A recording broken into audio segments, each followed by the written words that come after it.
Halo Bapak Ibu semuanya, ketemu saya lagi dengan Dr. Roni Tamba di channel Anak Sehat dan Berkualitas.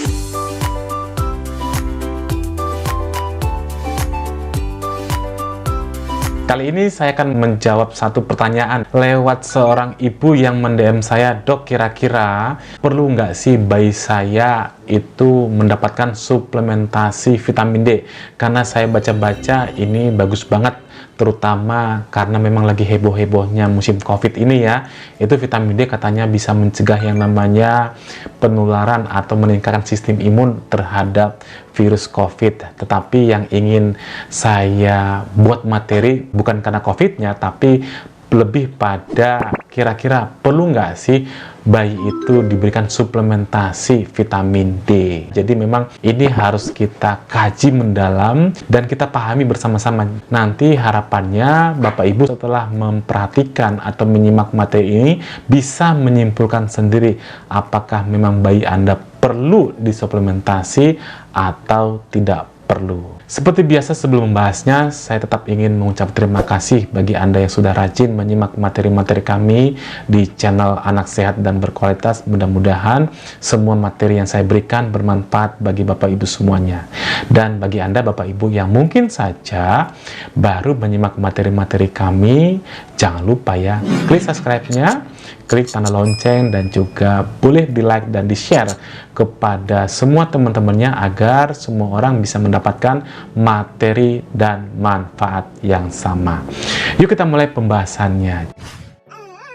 Jadi vitamin D itu merupakan satu vitamin yang sangat banyak manfaatnya. Setidaknya manfaat-manfaat berikut bisa kita dapatkan apabila kadar vitamin D kita cukup atau nilai normalnya tercukupi. Apa saja mungkin manfaatnya? Coba kita lihat. Yang pertama adalah untuk membantu yang namanya kesehatan tulang dan gigi. Terutama nih pada bayi-bayi kan dia lagi tumbuh-tumbuh dan berkembangnya, terutama yang namanya tulang dan tubuhnya dan juga pertumbuhan giginya ya. Yang kedua adalah untuk meningkatkan namanya sistem imun atau sistem kekebalan tubuh. Jadi kalau misalnya vitamin D kita bagus, tentu ini akan meningkatkan sistem kekebalan tubuh kita sehingga tidak gampang terkena infeksi, terutama yang sekarang ini yang lagi heboh adalah virus COVID-19 atau COVID. Yang berikutnya adalah untuk menjaga yang namanya kesehatan kardiovaskuler, jantung dan pembuluh darah. Dan yang berikutnya adalah untuk membantu kesehatan daripada otot, dan mungkin saja adalah fungsi yang lain adalah untuk meningkatkan penyerapan kalsium. Jadi ada banyak sekali manfaatnya, tapi yang 5 ini saja yang coba saya rangkum. Nah, bagaimana dengan nilai normal vitamin D? Ini penting banget nih apabila kita harus pahami ya. Kalau misalnya Bapak Ibu juga bisa loh kira-kira mengukur yang namanya kadar vitamin D di laboratorium. Nanti kalau misalnya Anda temukan Anda normal, berarti yang Anda lakukan sudah cukup. Tetapi apabila memang kurang, maka bisa Anda pikirkan untuk konsultasi ke dokter apakah memang perlu diberikan suplementasi atau penambahan vitamin D tadi. Yuk kita lihat pada tabel berikut ya. Ini adalah nilai normal dari vitamin D. Normalnya berapa sih? Sebenarnya nilai normalnya adalah kurang lebih 80-250 kalau dia satuan nanomol per liter. Kalau misalnya dia nanogram per mililiter itu 32-100. Nah, di bawahnya itu dikatakan kadar yang kurang, dan yang di atasnya, terutama di atas dari 250, ini hati-hati kelebihan vitamin D. Jadi yang namanya suplementasi itu harus hati-hati, jangan serampangan diberikan vitamin D yang berlebihan, karena vitamin D yang berlebihan juga bisa membuat risiko negatif atau efek sampingnya juga ada. Bagaimana dengan kejadian kekurangan vitamin D pada bayi-bayi yang baru lahir ya? Coba kita lihat dari segi usia gestasinya atau usia lahirnya, usia kehamilan si ibunya, dan juga berat badan lahirnya. Dari segi usia gestasi atau usia kehamilan dibedakan antara dua, prematur dan cukup bulan. Ternyata pada bayi-bayi yang prematur dan juga yang cukup bulan, kejadian dari defisiensi atau kekurangan vitamin D ini cukup tinggi, ya, kurang lebih 77%. Jadi banyak banget nih anak-anak atau bayi-bayi yang lahir itu dengan kadar vitamin D-nya mengalami kekurangan atau di bawah batas normal. Dari segi berat badan juga demikian. Kalau misalnya dia ini kecil masa kehamilan atau banyak kecil lahirnya dan juga cukup, ini juga cukup tinggi yang namanya angka kejadian dari kekurangan vitamin D, ya. Kita lihat 62,5% sampai 79%. Jadi kesimpulannya memang hampir 70% bayi-bayi yang baru lahir itu mengalami yang namanya defisiensi atau kekurangan vitamin D. Bayi yang baru lahir terus dapatnya vitamin D dari mana? Nah, ada 3 kemungkinan. Yang pertama adalah dari ASI, ya. Yang kedua adalah dari suplementasi atau pemberian vitamin D. Dan yang ketiga dari berjemur. Jadi dari 3 itu. Nah, kalau kita bicara dari sumber yang pertama, dari ASI, ini sangat kecil didapatkan vitamin D-nya, kurang lebih dari ASI itu 25 international unit per liter kalau ibunya normal. Bagaimana kalau misalnya ibunya defisit atau ibunya disuplementasi vitamin D? Tentunya kadarnya akan berbeda. Tetapi secara umum diteliti bahwa sumber vitamin D dari ASI ini kurang lebih 25 unit per liternya. Kita bahas yang kedua, bagaimana dengan suplementasi. Suplementasi ini ternyata sudah direkomendasikan pemberian vitamin D bukan hanya sejak bayi lahir, tetapi jauh sebelumnya, yaitu ketika si ibunya hamil.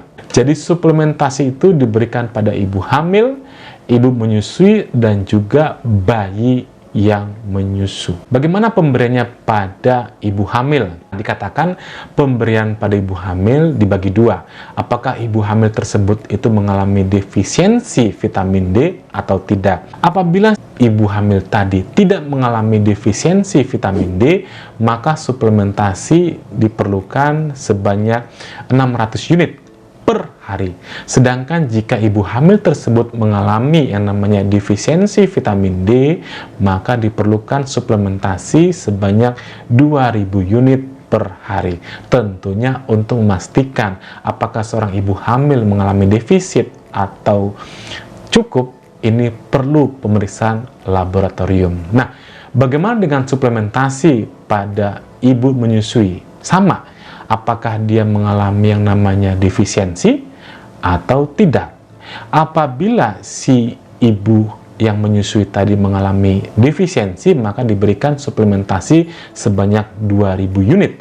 Sedangkan apabila ibu menyusui tadi tidak mengalami defisiensi atau kekurangan, maka diberikan suplementasi sebanyak 600 unit. Nah, bagaimana dengan bayinya? Pada bayi ini dikatakan rata-rata kebutuhan suplementasinya 400 unit. Nah, dikatakan ini kalau bayi cukup bulan dapat susu formula, tidak perlu diberikan suplementasi, ya. Pada bayi-bayi yang ASI mungkin diperlukan yang namanya suplementasi vitamin D ini kurang lebih 400 unit.